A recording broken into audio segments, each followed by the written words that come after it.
Hello guys, welcome back to the channel. The Manga Man here, and today we're talking about Black Clover chapter 289. So with Fridays, naturally the chapters do come out. One Piece came out earlier on, Black Clover came out not too long ago. But to allow the YouTube algorithm to separate the two, I will release this later, probably about 6 p.m. to 8 p.m. UK time, or midday-ish America time. So with that being said, as always, all links will be in the description below, all timestamps. Support the official release. Take these with a pinch of salt until the official release comes, and any major differences I will bring up in the following chapter. With that being said, let's get into this review. So, the chapter. This review, to be fair, is going to be pretty short because what I found with this chapter, as you do get with a lot of different stories, is they do tend to flesh out the gravitas or the scale or the sheer power levels that we're dealing with, and when that happens, it does take up a lot of panel space. And from I guess a comic or a magazine point of view, you only have a certain amount of pages to deal with, and sometimes these chapters do feel short. That being the case, as I've said with Solo Leveling as well, as long as the narrative is moving forward, I don't mind. As long as we get to see some kick-ass scenes and some lovely spreads visually, I'm not bothered whatsoever. As long as the story moves forward. That being said, it does, albeit slightly. So let's go through the chapter and summarize that quickly, because to be fair, there's not a lot to it, but the implications are interesting. So, first things first, the outcome of the attack from last chapter, we had confirmation now that it was Namaah that was attacked. He was the one that took the slash. As Lillith said, it's unfortunate that Lillith said it's unfortunate that you attacked Namaah. I'm assuming that she might have the ability rather than Namaah will, as she does take advantage of that and essentially fuses with him, or essentially absorbs Namaah's essence and becomes a more combined being. Now that in itself isn't a surprise whatsoever. So if you look at their character designs, their models, a lot of people initially predicted this. So this isn't a surprise whatsoever. The implications of this though are interesting for two reasons. Number one, being that this is level 1 or the highest level of the 7 floors of this tree of Kilpath, you would assume that people that are below them, even though these lot are highest ranking demons, will probably have similar or the same ability.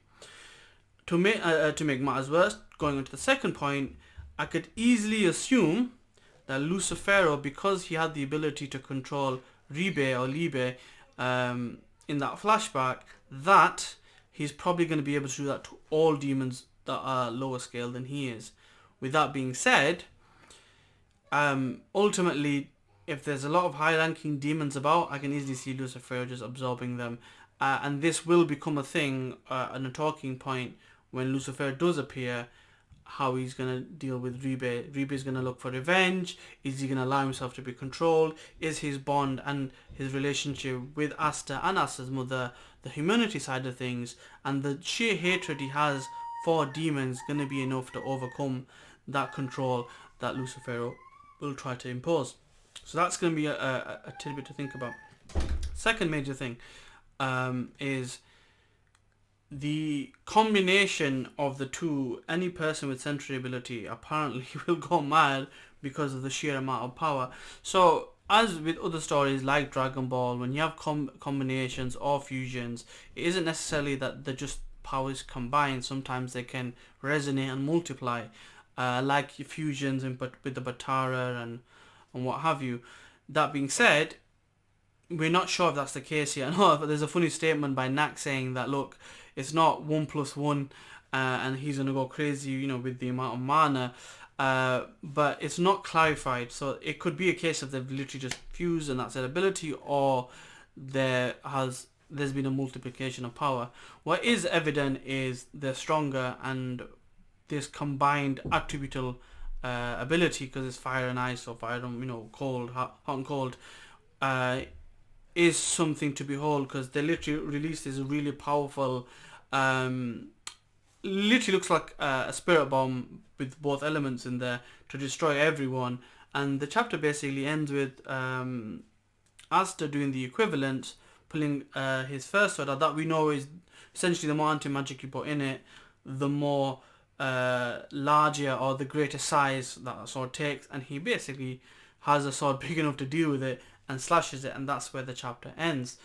Now with this very simple cliffhanger, is it done? You'd hope so, being that he's the hard counter for everything. And you gotta think he's got limited time to deal with it. If it's not the end, I'm hoping he can wrap this up pretty quickly because he needs time to recover so that they can be of use down the line. Ultimately, it could be a worst case scenario that they're not, and it literally gets to the end of the union before they get taken care of.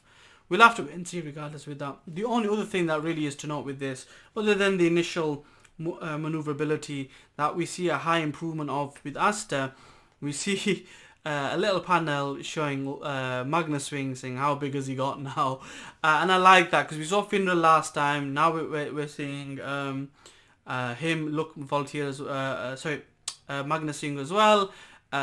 It's all basically alluding to the fact that they're all there. You know, essentially you might see panels of them every chapter, every different member of the Black Bulls appearing. So as it stands, it does look like it's over, but there's a good chance it's not, and we will have to wait till next week to find out what happens next. As always, thank you for getting this far. Like, comment, share and subscribe. Everything will be in the description below, and I'll see you next time. Peace.